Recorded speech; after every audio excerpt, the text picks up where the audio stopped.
Welcome to the third episode of Whoscussion. My name is that random guy from Fano, and back on the Fano crew we have Harriet Skelly. Alrighty, so first up on the board, we're going to take a look at our lovely little first 26 seasons of Classic Who. So we're looking back at, I believe this is a season one story, and correct me if I'm It is. wrong. It Um, definitely is. and we're looking at the Aztecs. So I suppose I'll put the floor over to you first. So just go over sort of your take on the Aztecs.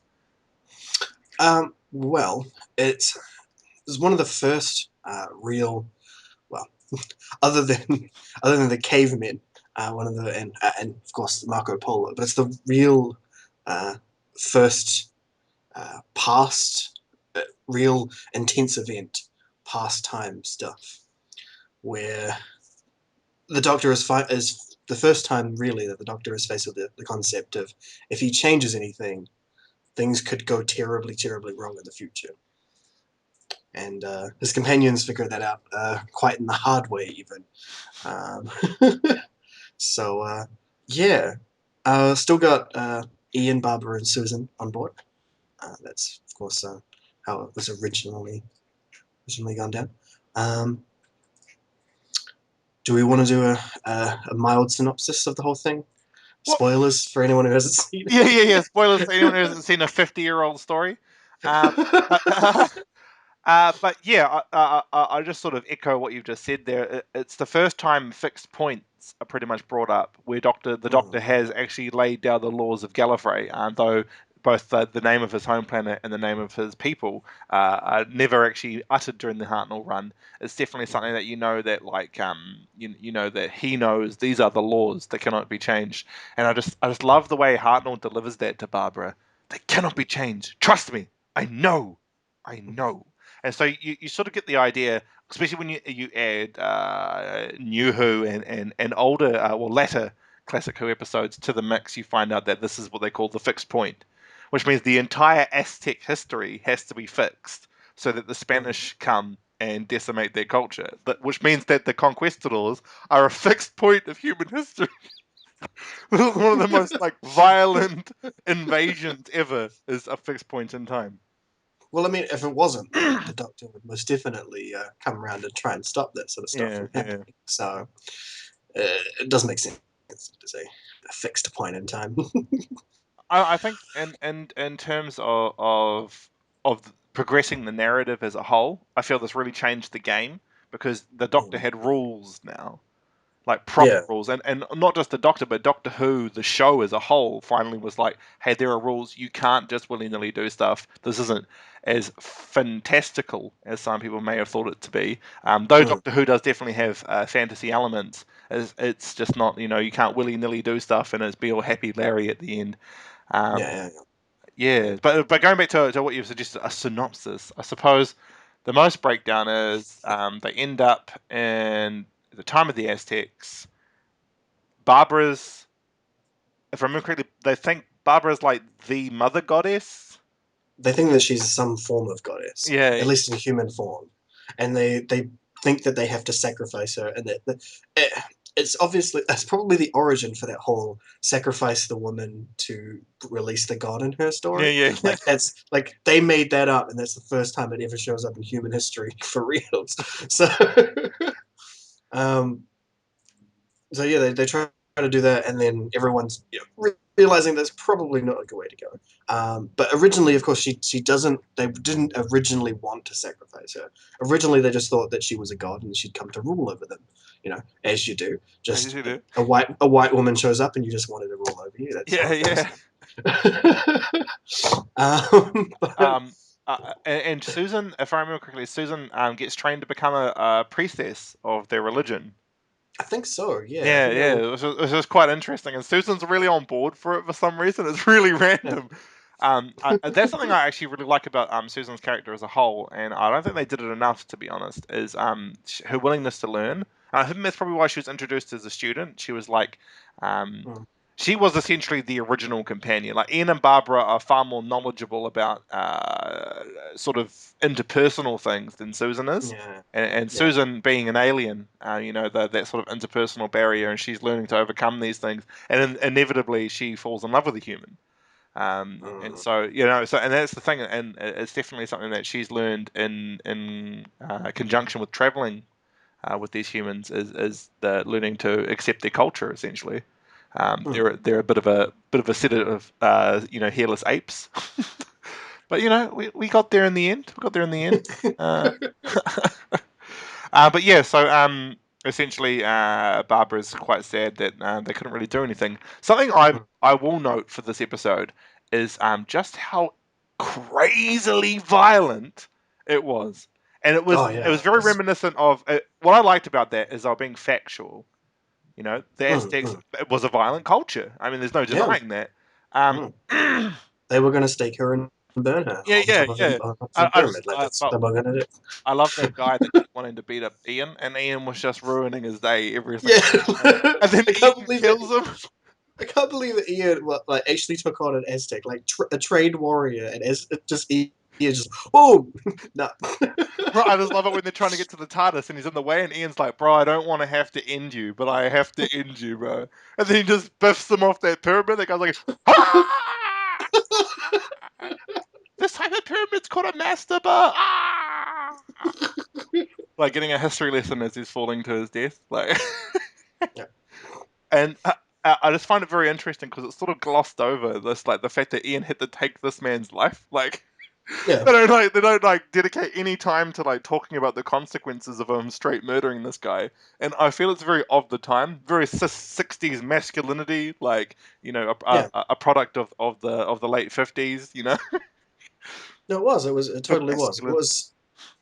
I'd say it's a product of the war thing that was going on at the time. Is that any man that was still alive during that time, clearly he, had seen some death in his time, so he was absolutely fine with the fact that he had to kill someone who would have died before he was even born anyway. Yeah, fixed point in history. This. Yeah. The doctor's just like, well, I guess he was going to die. We'll bring up I the just love. chasm. I love the feminine idea set that came out with Barbara in that as well, where she really wanted to make it so that the Aztecs didn't kill each other and didn't ruin their civilization by being like that, being savages effectively. So she was trying to bring them into a more civilized age when it was utterly pointless either way. Yeah, yeah. Because I mean, Where like, she was trying to be the person who made the difference, yeah, and yeah, I just think trying to change a culture to better suit. I think that's very British. If you like colonial yeah, mindset. that was absolutely it. Is that she Yeah, was being extremely British about the whole yeah, thing. yeah. She was just like, well, they are savages. I might as well train them. You people are different to us. I'm going to make you the same. Uniformity is bliss. And and it was definitely Tea and gold. he just introduces tea to them. There you go, tea. Um, Instantly similar. I quite liked the priest of the story, and Mm. I really like the production value of it because I mean, again, Classic Who was on a budget of £20 per story, and they got to do like But six. that probably bought a lot back then, though. Yeah, yeah, yeah, yeah. But still, £20, even though it was worth quite a bit back then, it still was pretty much stretched thin. And I think this is like in the whole of season one, I think this is the most believable. Mm. It's very good, and the matte paintings that they used for the backdrops are amazing because it actually looks like a Yeah, cityscape. it is actually amazing It's stuff. so good, and it's just paintings. Like when I watched the documentary, they did the behind the scenes of that, and the guy was just like, "So Aztecs were this new thing in the British Museum. So I just went to the British Museum for like a week and just painted." That's And beautiful. I That love is how like it was like a conversation about you know about something that was at the British Museum. Like we need to capitalize on this exhibit at the British Museum. that must have actually been it. Is that the BBC were like, if we make a Doctor Who episode about the Aztecs while this is showing off at the British Museum, not only will people watch this who have been to the British Museum, but people who have watched this are going to go to the British Museum and pay the fare. So there's just going to be a money transference Yeah, going yeah, exactly. Yeah, like thanks BBC, no problem. British History Museum. But I just think that story, just bringing it to a close there on the subject. I think that story for me is probably the best of season one. That and the Censorites. on. Mm, I don't know why I love the Censorites. It's kind of a deaf story, but I think the main reason. We'll get onto that in another episode. But Well, the thing is, definitely like to come back to all that. of in their originality, every single one of the episodes of the first season are fantastic. Yeah, I mean, the very first one, pilot, is not as amazing as it really should have been, yeah, but yeah. every episode other than that is just phenomenal. Have you seen Even the if original pilot, I think I may have, the unaired maybe, one, with Sydney Newman just like possibly, you can't put this on TV? I think it's possibly. significantly better than the pilot that went out. Mm. Well, they got you know they had a lot of things to deal with Yeah, as we saw in the Adventures in Space and Time. the yeah, the Adventures of Space and Time. Yeah. That's that was an amazing special. It was We'll this definitely have to bring that up in a later discussion. But going well, on yeah. to onto our next subject here. So we're looking on a reflection of last week's episode. So the invasion of the Zygons. Mm. Now, is it okay if I go first? Sure, go for it. All right, thank you. So in this, I absolutely loved this episode. It's my favorite episode of New Who since Midnight. Like Midnight was like for me, Midnight is the top of the game for New Who. And this just was just so hard hitting because it was talking about actual real world problems, but they covered it up by making it about the Zygons instead of which we know it's about the Syrian refugee crisis. I mean, let's be honest here, that's what this episode's actually talking about. And Mm, slightly that, and slightly the whole the terror of not knowing the people that are in. yeah, yeah, yeah, definitely, definitely. But I feel it's definitely a reflection of how Europe and the United States are looking at the cultures of the Middle East. Yeah, Um, that's definitely how it Yeah, and is. the Zygon, the word Zygon, you could replace with the word, Muslim, basically, because Mm, mm, that's where it is.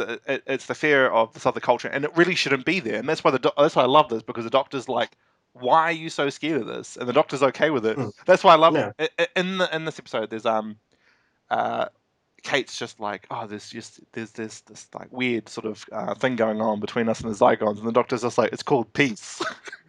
yeah, yeah. It's a concept of us as humanity don't understand, and I quite like Yeah. that. The doctor, again, he's trying to give us the betterment, and they didn't oversaturate it. They didn't keep smashing us with like, this is a social justice episode. It Yeah, was yeah. subtle and very, very reflective of the current situation. And for Mm. me, this is the best New Who's been since Midnight. Midnight, again, that's my number one for New Who.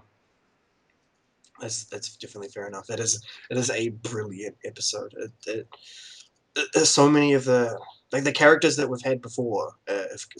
Some of the characters we've had before have come back, and they're just as good as they were before. This Kate is fantastic. All of her, all of her people are fantastic. That even that army, the army lady that was with the doctor when they went into the town. She was fantastic. She Yeah, had some definitely. I fantastic things. loved her. She didn't let the doctor do anything. It was fantastic. It was there's there's something also psychological about the Zygons that you didn't. I guess from watching the older episodes, they didn't really portray it as well as they did this time. Where the fact that they can take the shape of someone that it's really psychological when you're thinking about having to destroy them. Yeah, definitely. So even if you did manage to pull yourself through that, afterwards you would not be the same.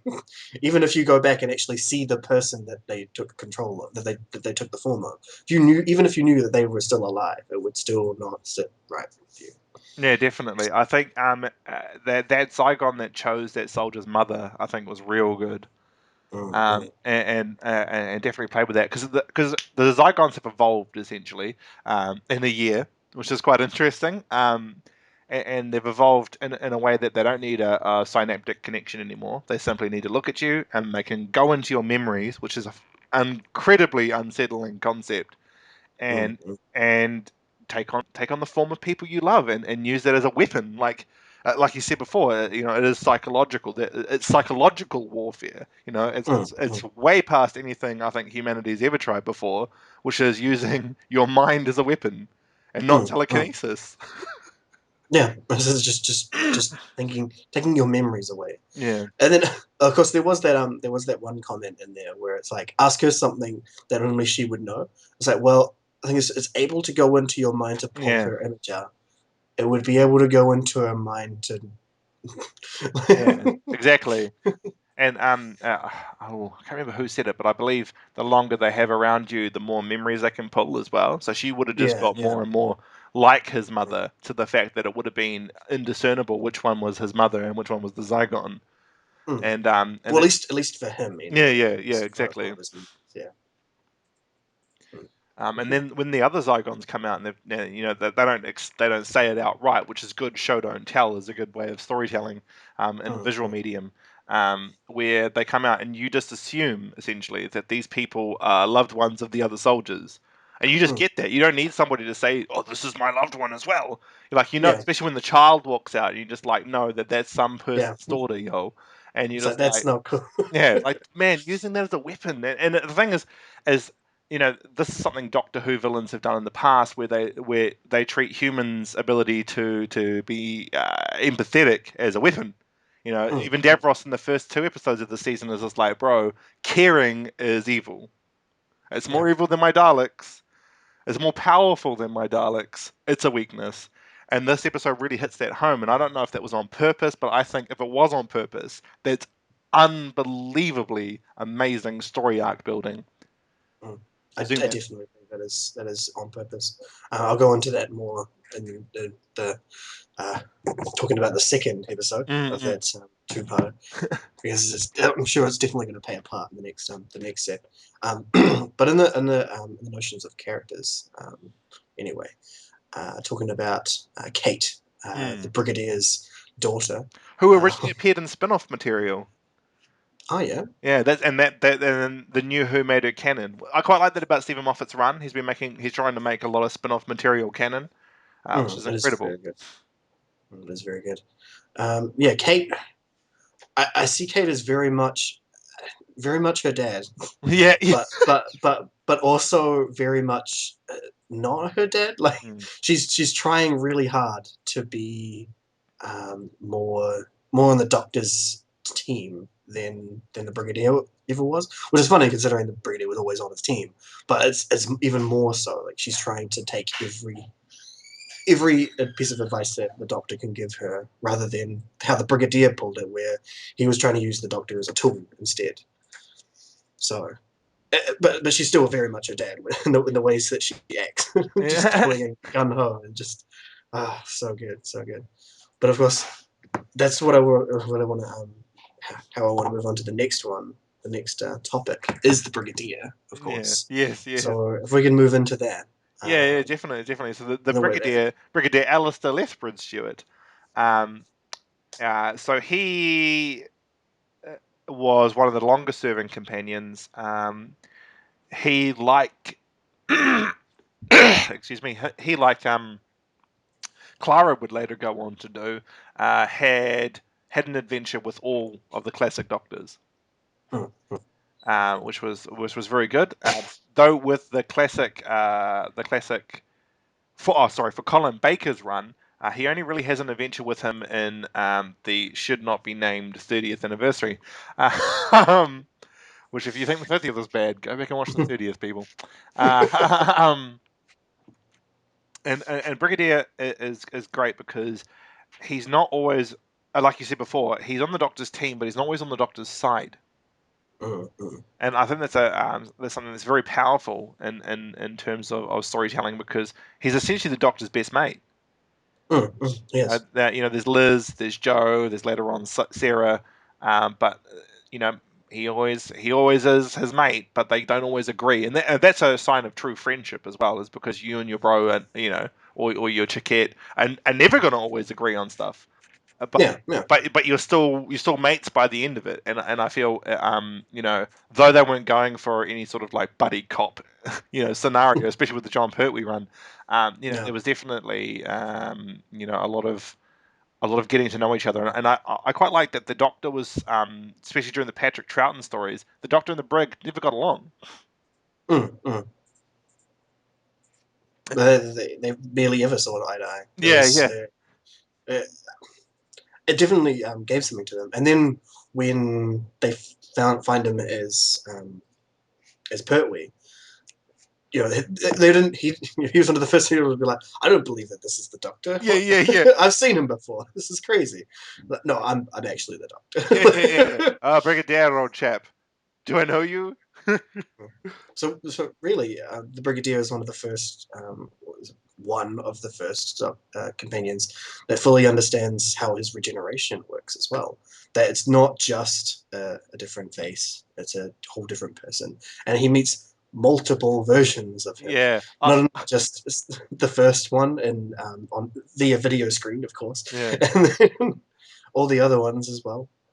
Well, It what I, is, what I love is in the Three Doctors, Brigadier doesn't know how to process the information, and so he just yeah. goes, "Oh, I'm going to call you Other Doctor," Yeah. and it's just like, "I'm going to treat you as two separate beings." And then when the second Doctor comes back for the Five Doctors, Brigadier is fully on board now. He's like, "I totally get how this works." He's a lot older, not just in the show's continuity, but in real life, Mm. and so he's definitely grows as a character. That's something that's really good about the Brigadier is he grows and he grows and he grows, and every time he comes back, he's no long he gets less and less the gun ho guy that he was during Web of Fear and Invasion, and then becomes he becomes a lot more amiable. He becomes more of a human being as opposed to a gun with a mustache. Yeah. Although on the subject of Gun with a Mustache, he definitely he always struck me as someone who had obviously been through a lot of grunt work during his time, and he obviously stuck through a lot of hardships as well. Mm. Like it looks like he seems like a person who's been chewed out through a lot of it, and then when the Doctor comes along, it becomes all a bit too whimsical for him for a moment there, where he could not deal with the Doctor pedals just for the longest time. He's just like, Yeah, I don't know how I feel about this, bro. yeah. And he was, yes, definitely like a sort of buddy cop sort of feel about it as well. This is just the the humor between them as well is that they both make the jokes, and you both know, everyone knows that the actors must have been pissing themselves Yeah, laughing yeah. between takes for some of the stuff that they interacted with. I spoke to John Levine a few years ago who played Sergeant Benton, and he talked little bit about Nicholas Courtney who played the Brigadier, and said that the Brigadier in when not working was a really boring guy. When Nicholas Courtney wasn't working, he was just sort of a bit boring, and then when he was on the set, he was like real into it, and apparently he used to just sort of like just sort of pretend when he was listening to some of the lines delivered by John Pertwee that he was having a good time. He's just like, I don't know what you're saying. It's probably in our script, but I'm just going to nod my head. And I Yep. thought that was real interesting because, like, the actor who played Brigadier was like the Brigadier in real life.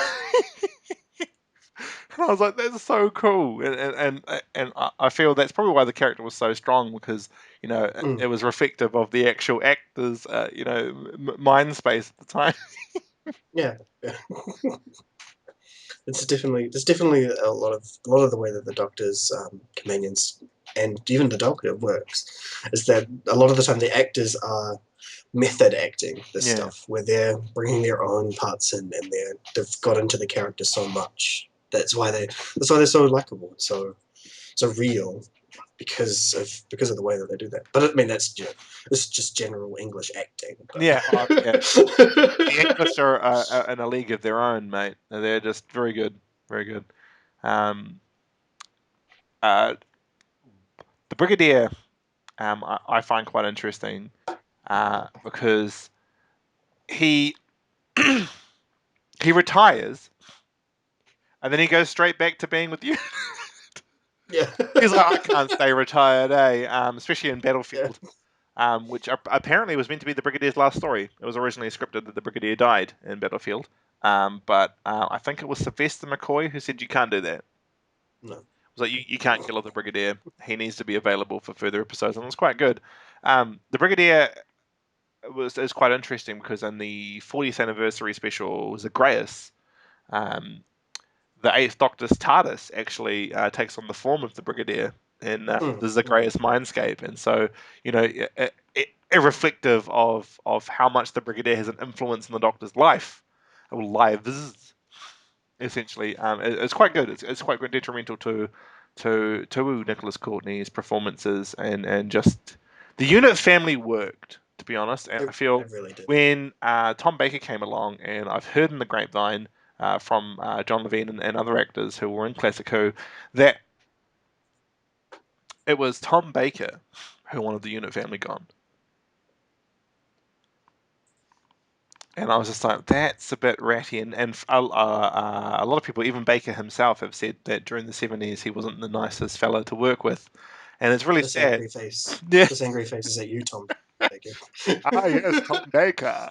And it's quite sad, to be honest, because you'd been with this group that was established during Charlton's run and solidified as the Doctor's essential family. Really, Mm. the family of aliens for the Doctor was Unit, and he didn't always agree with Unit. um, and that's family, man. You don't always agree Yeah. with them, and they're always going to be there, man. Like. Yeah. Um, and it was really sad when they left. But it was good that Jonathan Nathan Turner especially was trying to bring them back as much as he could, the unit environment, and I think that's why Unit's done so well in New Who, especially during Stephen Moffat's tenure. Mm. Unit's very very very influential. Um, Well, UNIT is a fantastic idea. I mean, the whole idea that there is a United Nations uh, intelligence task force is in their name. That there is a global want to protect Earth. yeah, Makes sense considering how much the Doctor and any other alien race has done to the Earth, especially in Yuhu as well. yeah, There's so many things that have been going on Earth that the unit must be an even bigger deal than it was before. That's exactly what you'd expect. But then there was, for some reason, then there was Torchwood as well, and I was like, but yeah. I those two I never saw the things, need for that, to be honest. It should have yeah. been it should have been a Unit spin-off. Well, Had them I act understand. as like Unit Wales, basically. Personally, that would have worked because Unit was already adult orientated. They used Yeah. bazookas, they used hardcore firearms in Classic Who. That's Mm-hmm. not something kids are doing. Well, the Torchwood Institute was that it wasn't United Nations Yeah, sort of deal. it was It just was United brought in Kingdom. by just for the United Kingdom, which it does make sense, but it kind of made it seem like the United Kingdom was really really evil, Yeah, I really suppose in many like ways. that whole thing that the original building in New York in London that was the original Torchwood. It made it seem like this was a corporation of people who want to reclaim all of the colonies for for Yeah, Great Britain, and then further their enterprise with alien technology. It didn't make them seem very good at all. But yet UNIT played a different role in that, where it was international protection, basically, where they were there to save the world. They weren't there to steal alien weapons and use yeah, them for yeah, their and use them for the betterment of the United Kingdom.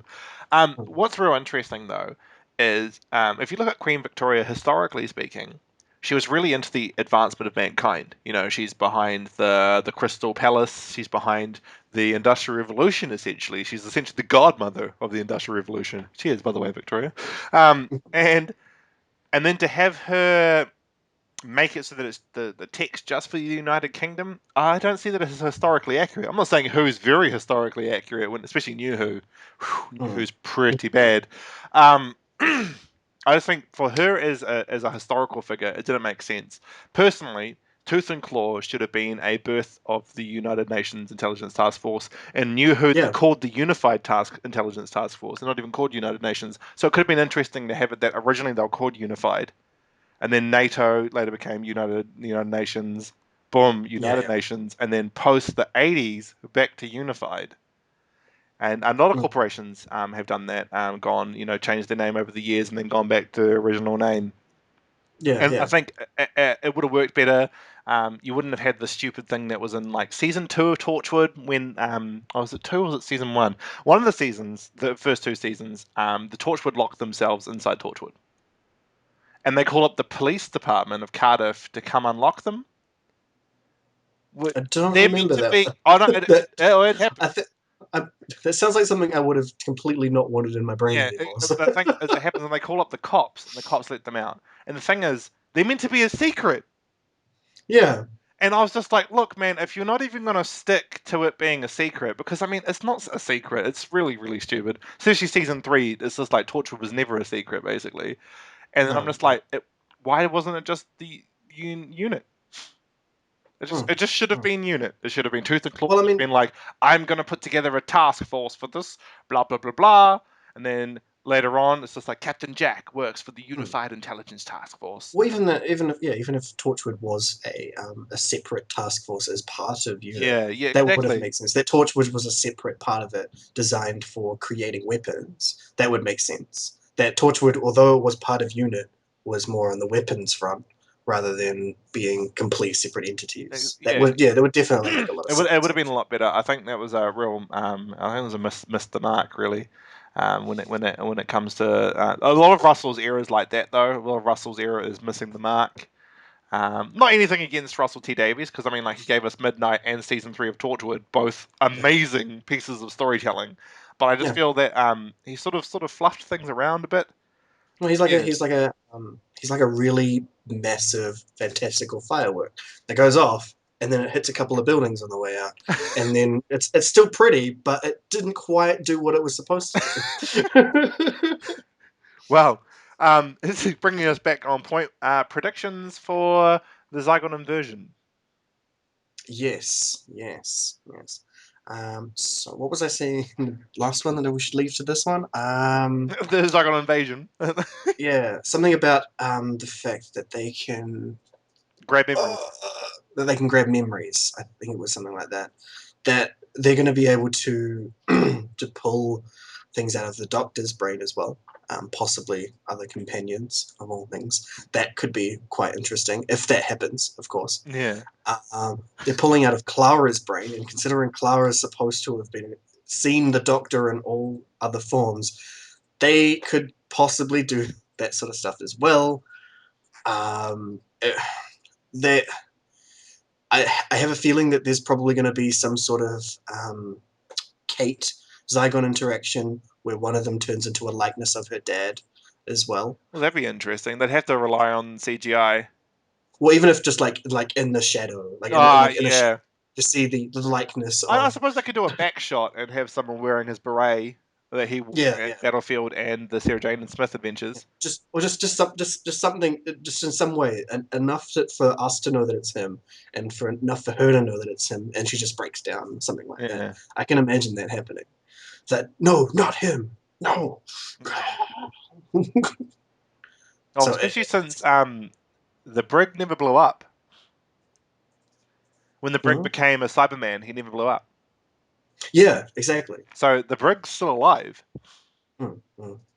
Um, which is a bit weird. I don't know how I really feel about that. Actually, that there are no more buried people in the Oh universe. yeah, that's right. They're totally Yeah, there's no more buried people. that everyone who was buried right up until recently is so Yeah, has actually blown up in the sky. that's actually great. That's a little messed up. Actually, I do wonder.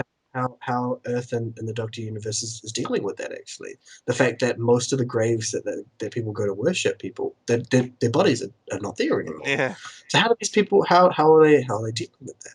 And I also wonder how they deal with the whole that happened thing. yeah, I mean, if someone dies now and they try to bury, do you think they still bury their dead now? Because yeah. after having your dead relatives become Cybermen, you would kind of be a bit terrified Of of burying burying them them. again and Yeah. having that happen. You would probably go straight to wanting to cremate them again. Though no one probably remembers this, in terms of the Hooniverse, the Master actually turned everybody's dead bodies into him once. Oh, you did, didn't Yeah, you? because Wilfred goes, "Do you think everybody down there who's buried has been changed?" And the Doctor's like, "Yeah."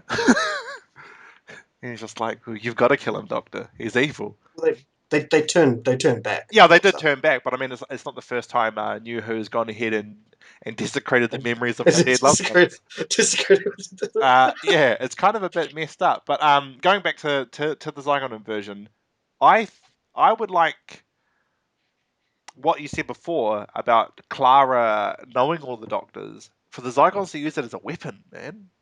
That would be Or amazing. even to become one of the older version of become an older Doctor and show the Doctor himself basically as well. That would even go as place showing companions as well as his old selves, or even showing the ones that he hates, the ones that the parts of him that he doesn't Yeah, like the Valeyard and the Dream Lord and all yeah, those other yeah. ones Whoa, that that would be become good. part of him. You know, there are so many cool things that they can play off that would be fantastic.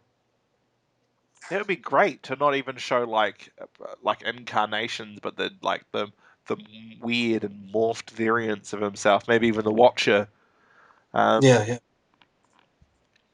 which The thing sit in his mind. yeah, and just see because the Valiard is something Stephen's touched on in the past with the Great Intelligence. He says before the Doctor's end, he'll be known by many names, and he even says the Valiard, man. Yeah, And I'm just like, man, oh shit, man. If Stephen's gonna play with the Valiard, he needs to write him well. So yeah. so give that character to Toby Woodhouse, please, Stephen. uh, man, yeah. That I can't wait for that. That's Yeah. gonna be. So yeah, the so that yeah that's a bloody good point. Being at There are a lot touching of on the sweet. Doctor's darker sides, and that'd be interesting because we'll go back to what Davros was saying. Why did you leave Gallifrey? Maybe one Mm. of the Zygons are like, why did you leave Gallifrey or something like that. I think Yeah. Oh. the Doctor's like, I did it because I was bored, and it's just like, yeah, but if anyone's listened to the beginning, I think it was more than just being bored. Because even Mm. Susan's like, Granddad, why are we going? And he's just like, yo, you just need to not ask questions, but yo, we're going. Granddad, is that the heart of Omega? Yeah, yeah. Nah, nah. No, that's not the hand of Omega. That's not a Ah. galaxy either. Granddad, is that a galaxy? Yeah, yeah, it is. Um, and then and then bloody old Stones comes out. And he's just like, "I'm all fucked up. It's your fault, Liam Hartnell's Doctor." Sorry, Stone. I'm just gonna leave you on this planet, bro. Bye. Um, uh, but yeah, I think you're right. I hopefully, this is only a prediction, so we're really sort of rolling the ball here. But I think you're very right. The Zygons should definitely do, again, psychological warfare against the Doctor, and the Doctor doesn't like that when people are just like, "I know a lot about you." He's just like, "Bro, I don't know a lot about me." Like you don't, I'm you don't maybe a have the whisper, you don't have the mental capacity to know enough about me. just like, "I'm the Doctor, boy." Be like that werewolf from their Big Finish story. Ah, Oh yeah, I'm gonna take your evil. ah, why am I doing this? But yeah, yeah, that's definitely what I hope, and I think your prediction is probably going to be right. That the Doctor definitely is going to be showing the darker sides of himself. I'm interested to see what they're going to do with Osgood. I don't think they'll kill her again. That'd be stupid. No, Um, I'm pretty sure she'll stay. She'll stay. The fact that Clara is currently a Zygon as well might be interesting, especially considering if it starts to pick up on all of Clara's memories, then it will probably do the same thing that Osgood's one did, where it becomes more, more likely to the human condition. yeah, Especially considering the amazing things that Clara's seen with the Doctor on board, and it will very much turn to the Doctor's side. I would say yeah, I something can see like that that. happening. Yeah, with Clara, It's the Clara's power psychic of with love. the power of friendship. But yeah. All right. Well, I'm going on to our next subject there, and I think you're very right about. Just before we move on, I think you're very very accurate about what's going to be happening in the next episode. I'd like to actually see if that's true when the next episode finally drops. Um, Yep. so moving on to our last and final topic, favorite companions. Now this is a difficult one for me, so I'll let you go first. Well, I think the intention was originally we would do a companion from new and old two to make it a little bit easier. Because you don't have to choose is That hard. makes it still hard for It me because makes I've it got harder for you. It makes it right nice and easy for me though. It's great. Although overall is still an older companion. It does have to be Liz Shaw, the one of the first companions that the Third Doctor has, simply because she is the embodiment of all the good things that all of my more favorite companions have. She's she she's as strong-willed and violent, or say violent, as Ace. She's she's strong-willed, independent. She's everything that a companion needs to have, and in all of the ones. She asks some questions, not nearly as much as Joe, of course, but she knows enough to ask the right questions mm. when needed as well. So she is definitely by far my most favorite companion. Well, that's good. Thing I like about Liz as well, just sort of the fact that she's scientifically trained, Mm, mm. which Zoe was as well from the second Doctor's run. But I feel Liz really showed it a lot more. You know, she was working in the lab the whole time alongside the Doctor, and she was Yeah, like, yeah. and I just love how the the logical side of her is very active in her character's writing. When you look at when she's first introduced, and the Brigadier's like, "We fight aliens, Monsieur," and she's like, "What? You're an idiot, bro. Aliens aren't real." You Aliens know? are oh wait, aliens are real. Yeah, oh, aliens are real. Wait, I'm gonna be working in a lab alongside an alien. All right, I don't know if I signed up for this. And then for the longest time, she doesn't believe that he's an alien. Yeah, yeah, I know. like I love like that. every companion ever. Oh no, you're not an alien. Stop making jokes. But no, I'm actually an alien. Yeah, definitely. And so, who's your pick for modern Who? For modern Who, then it would have to be Captain Jack Harkness. Simply because he's the best. He's the best comic relief, really, Right. that, Okay. that, that I've ever seen for any of the. Even okay, even he's even better for me in comic relief than Frobisher, the talking penguin. That's the kind of level that he has, because he's really, in the eyes of fans anyway, he is a joke character, really. That he's a future human that wants to have sex with everything. What's not to joke about that? you know, like that can't be a serious thing. Come on, Yeah. you Yeah. can't Exactly. Yeah. seriously. So when he was pitched, when he was he was pitched and he was, came in to do the John Barrowman came in to do the role. He must have thought this is a joke, right? Like you're getting me to do Doctor Who, but you're just making me joke out this one, right? Like, this can't be the script. Nope, this is the script. All right, I like it though. the, uh, I think a good thing about Jack is even though there's a lot of comic relief to him, especially in terms of his omnisexuality, Yeah. um, I think when they wrote him serious, they wrote him well, Yeah, definitely. That very well. they took a joke character and they did a lot of work with him. And that's definitely what I see in a lot of it, especially the fact that originally he was a con man. Yeah, He was a time time manipulating con man, and then he was an immortal on Earth trying to do good by everybody, and then he actually has children, and then he was used has to no spoilers because I know some people still haven't seen that, but he does some bad things, yeah, and then he tries to make up for them, and they didn't. The show writers didn't even make up for yeah. Oh, that. I know, right? Season I know some 4, people. I man. know some people who. I know some people who originally had never seen Torchwood, didn't think there would be something that they like, and then go and watch that one first. That was the worst decision you could have made. Watching Miracle Day first. Yeah, the Oh first is the man, first Torchwood. That's gonna yeah, leave a real no, taste. that's literally the worst. That's when you can solidify that America shouldn't touch Doctor Who. Mm. Even though it's a spin-off, it was still done by Stars in association with BBC. I think very little association, and it was very American, and it just wasn't good. No, Um, it really was not good. no, and that's not being subjective. That's the consensus that Miracle Day wasn't good, which is a bit sad. Considering season 3 was amazing, it should have been the end. To be honest, season 3 should have very much been the end.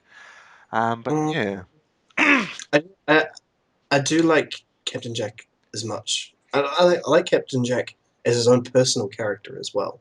So having him be in spin-offs is fantastic, but the way that they went with it, yeah. I no. quite like that that Big Finish has picked up the mantle and they've gone back to before Miracle Day, which is good. And I think Big Finish, I think they're going to do it well, especially if the rumor in the grapevine that Big Finish are doing animated soon will be Uh, great because animated Torchwood I'm down, very oh, much down. As long as they definitely. hire a Korean animation studio, because in-house BBC animation isn't the greatest. But yeah, so Well, I notice how you've managed to slyly get out of saying who your oh favorite no, no, characters are. I'm definitely going there. So, I'm definitely going there. So classic Who for me is difficult because I have a favorite female and I have a Mhm. favorite male companion. Well, I'm sure we've got time for both of those. My favorite male companion from Classic Who, Sergeant Benton. It's a bit of an odd pick. It's not just because I met John Levine. He was my favorite before I met him. Um, it's because I Benton is very much if I was a Hooniverse character. I could imagine myself being very action orientated if I was put into the Hooniverse, and also Benton's not stupid, but he falls prey to a lot of traps, especially if you've seen The Mind of Evil, Yeah. when he's like being a spy, and then he gets caught. He's like ah, and like the thing is, Benton gets out of dying in lots of situations where he should have been dead. Benton definitely makes it out. Benton got turned into a baby at one point when his timeline regressed and he got turned into a baby. Um, and just Benton's great because he was also a major player in the Three Doctors. He Mm. got a lot of crap from his commanding officers, especially Mike Yates. If you look at Day of the Daleks, where Benton's having a good time and he's talking to Joe, he's like, "Hey, yeah, foxy lady," and then like Joe's about to give him a sandwich, and he's just like, "Yeah," and then Captain Yates comes along, and was like, "What are you doing, Benton?" And Benton's like, "I was Oh, just making oh. sure everybody's okay, sir. Get out of here." And then Yates grabs his sandwich, and then Joe's like, "Yo, that's not fair," and he's just like, "Yo, I'm his commanding officer." But yeah, I just love Benton because like he's very real for me. I think he's the Mm. most real, I think, of any of the Doctor's companions. And though people just say he's not a companion, in the Three Doctors, he traveled to the antimatter universe and took on Omega. So he's a damn companion in my opinion. Yeah. And his bro Yates ends up betraying the Doctor and Unit in the whole of Earth actually in the dinosaur Mm. invasion. So that that's why I feel Benton's great because he's a person and he's a bro. He's just a bro. And he's there Mm. just like, man, yeah, I'm having a good time. And that would be me. And that's why I love Benton. Favorite female companion from Classic Who. Now, Mhm. Romana de Lumberlander. The reason it's Romana is because first we get Romana 1, who is Mary Tam, and she turns up and she's like, Doctor, you're an idiot. Oh, no, no, sorry, that's my favorite Time Lord companion. No, my favorite female companion that's a human and not an alien, my favorite female companion of all from Classic Who is Tegan Jovanka. Now that's weird because Tegan was just this random character who appears in Logopolis and she does pretty much nothing. And she's just there to see four die, basically. But when she's with five, so much stuff happens with her. She gets possessed twice by the Mara. It was interesting to see a Mara in New Who, actually, with was it Commodore Sarf or whatever his name was? Commander Sarf. Um, Colony Sarf, that's what it was. But Sure. Tegan, she sees all these atrocities, and then, she leaves the Doctor twice, basically. And she keeps coming Mm. back, and then she's just like, she sees in Resurrection of the Daleks. Why is she with the Doctor? And she just takes Mm. one look, sees all these dead people, Daleks and humans alike. They're all dead because of the Doctor, not the Daleks. The Doctor is responsible for all of these dead. And she just goes, no, I'm not traveling with you anymore. And he's just like, why? It stopped being fun. And just like, that always got me. It stopped being fun. And I think, Clara's trying to hit that as well this season. She's all like, oh, I just want to have fun. And I'm just like, are you going to have the same as Tegan where you're just like, this isn't good anymore? You know, you're with the Doctor because you think he's the superhero, and then you find that he's just not, and it finally dawns on you. And so many bad things happen when Tegan's around the Doctor, and she just Mm. finally looks at it and she's just like, no, I'm not going to do this anymore.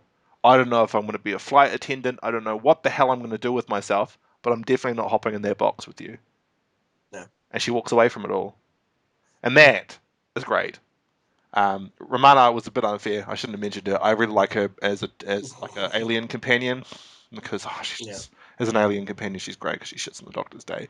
New Who, Donna Noble. Yes. I love Donna Noble for the same reasons I love Benton because she's a person. Mm. She is a Donna is a fantastic person. person, and people who are like, "Oh, I hate Donna," it's probably because you hate yourself. Because Donna is a person. She's the She's most person is. person there's ever been a person in New Who. She just, and the thing is when she's first introduced, she's struggling from what a lot of people have is finding out who they are. And Mm. she thinks getting married is going to solve life's problems. Mm. And Mm. so this guy takes a fancy to her. And so she wants to immediately engage in a marital relationship because essentially she's afraid of just being no one. And then once that all falls through and the Doctor leaves her and he comes back and partners a crime, she realizes she's a nobody. And the thing is, the everyday Joe person is a no one. You're just a number. She's the temp from Chiswick. She's literally nobody, Mm. and that makes her Well, that's so what she. real. And then she gets this wonderful benefit of becoming, essentially the chosen one who saves all of Earth. She saves these 27 planets. She puts the lost moon of Push back to being the found moon of Push, and then she's not allowed to revel in it. She's literally not allowed to have that. And so many things in life. Well, she could have that, but she would be killed. Yeah, the thing is exactly. So she doesn't get to have it, and in so many things in life, you try your damnedest to get the best outcome, and it blows up in Mm. your face. And that's real life, man. Real life fucks you. And Donna's real life sucks, and she ends up being this. When she goes back to having her real life away from the Doctor, she's struggling. They're having monetary problems, and they're really, really Mm. striving at it. And she's got a thing for black dudes, I've noticed. And they really try. She's trying to make it work. And the thing is, so many people are like that. Mm. I know so many people personally that are in these situations with like Donna and her fiance, and in the end of time are in where you're trying to make things work, and it's not Mm. always going for you. And I feel the Doctor sees that, and he wants to give her an out. and he gives her an out in the most urban way possible, the lottery, because a lot of people Yeah. do. They want an out and they go to the lotto. And the thing is, Mm. some people they get an out with the lotto. It's not always 100%, and it's very very minimal that you'll win it. But it allows the everyday person try and get an out of situations they're struggling in. And I think Mm. Donna had, as a character, she was the most human, and she had the most human resolution. She won the lotto. Mm. Mm. And it was a lotto paid for by her dad, man. That's so powerful to me. That the doctor went back, had a beer with her dad in a pub, and Yeah. used the change from the beer that he had at the pub with her dad to buy his daughter a lotto ticket, man. And I'm just Mm. like, when And like the doctor did that, I was just like, that's so real. yeah, the doctor really, really cared when it Yeah, came to that. Well, I she's mean, fucked up, I basically. think. Well, I mean, there's also the whole that she's half him now. Yeah, But anyway, this, it's like it sort of feel like a sort of child thing going on mm, there. That's exactly why that's it. That's why I went to see sent to see her dad because it's also the other half of her. There you yeah. go. But again, all she got was the memories, though. She didn't get the genetics, and that was the thing. That's what she says what she says in Journey's End. And she goes, "I got the Mm. best part. I got his mind," and that's all she got. She got his memories. But the thing is, our minds are so minuscule in data storage that it's crushing the rest of her capacities. The doctor's like, you really don't have a matrix-sized brain. I need to just get that out of you and lock it away." And that's just to stop her from essentially human blue screening. Yeah. Which she does. I love when she human blue screens when the master appears. I feel like I've seen this all before. Yeah. What the hell happened, Doctor? There's Oh, she blue just so much screened, energy by in the way. it. Mm. It was blue screen of life, not death for Yeah. her. But yeah, so that's me. I'm sorry, I went with three, but those are my three favorites. Two from classic, and Donna Noble has left the library. And just before I wrap that up, Donna, when she got given that alternate reality in the library, she Mm. chose to have, the average life. Mm. She didn't choose to be a Caskillionaire. She just chose to have an average life. The atomic Mm. family, essentially. It was kind of like that, wasn't it? That she did, yeah. Yeah. She just continued on without the doctor. But of course, she there was. I did also like that about her that she had a strong mind enough as just even just as just a human to realize that something wasn't wrong right there. Yeah. That there was that something in her brain told her enough about the fact. I suppose that's just the way that the human condition is as well. That we all feel like occasionally in the back of our head we've got that idea that we're some special snowflake. Yeah. that she had enough of that in her to realize that she actually was a special snowflake, Yeah. and that's what caused her to find out about the doctor in the first place and cause and be a part of a lot of that stuff, and then eventually figure a way out of it and get back into the way that things were supposed to be. Right. She Well, is she is very much a person on all levels. As yeah, she's a real person. I really love that about her. So bringing this to a close, any final thoughts? Just in uh, any of the subjects we've gone over.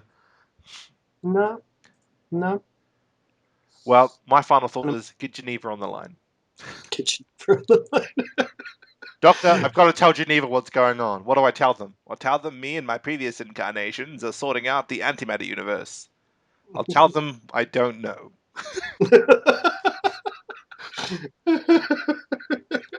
Alrighty, well, thank you again for joining me for the So discussion. next week we'll have a review of the upcoming episode, Mm, the Zygon version. We'll Jacques see if it version. goes as well. So Yeah, I we'll really hope this is good. Like my heart of hearts is like, please be good. yeah, we'll do another look back. We'll do another predictions. We'll do another favorite character. It's probably I'm thinking an enemy next time. Okay, favorite villain? Oh yes. not a favorite, but just a once over Yeah. of someone that we've Mm-mm. experienced before. I'm thinking I'm thinking a Time Lord enemy, honestly. Okay.